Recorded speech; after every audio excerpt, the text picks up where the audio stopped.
First తిరు phone చేసి మన ఇట్లా ఒకసారి ఇట్లా ఈవెంట్ అవుతుంది అని అంటే డైరెక్టర్స్ లిస్ట్ చెప్పుండే అనమాట.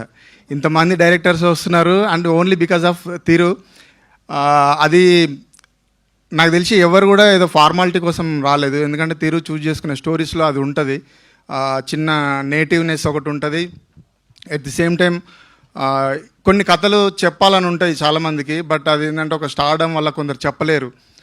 వన్స్ ఒక 2-3 సినిమాలు చేసిన తర్వాత ఒక స్టార్డమ్ అనేది వచ్చేస్తుంది, మళ్ళీ బ్యాక్ వెళ్ళి మళ్ళీ అలాంటి స్టోరీలు చెప్పాలంటే డేర్ చేయలేరు. సో ఈవెన్ ఏమంటారు ఈ బడ్జెట్స్ నా ఏమంటారు నాది నా బడ్జెట్ ఇంత ఉంది, ఒక 10 CR అయితే నేను చేస్తాను, 15 CR అయితే నేను ఇప్పుడు చేస్తాను అనే క్యాల్కులేషన్స్ ఉన్నాయి ఇప్పుడు. ఇలాంటి దాంట్లో కొత్త ప్రొడ్యూసర్స్ నమ్మి సినిమా చేయడం అనేది చాలా డేరింగ్ విషయం అది. అండ్ నేను కూడా సినిమా చూసా, నేను రూపక్ మేము బ్యాచ్ అందరం కలిసి చూసుండే. సినిమా చాలా బాగుంటుంది. ఇంతకుముందు నరేంద్ర సినిమాలనేమో మొత్తం విశ్వరూపం చూపించినావు, ఇక్కడికి వచ్చి మొత్తం సిగ్గుపడుతున్నావు, చాలా బాగుంది. అండ్ అందరు చాలా బాగా చేశారు.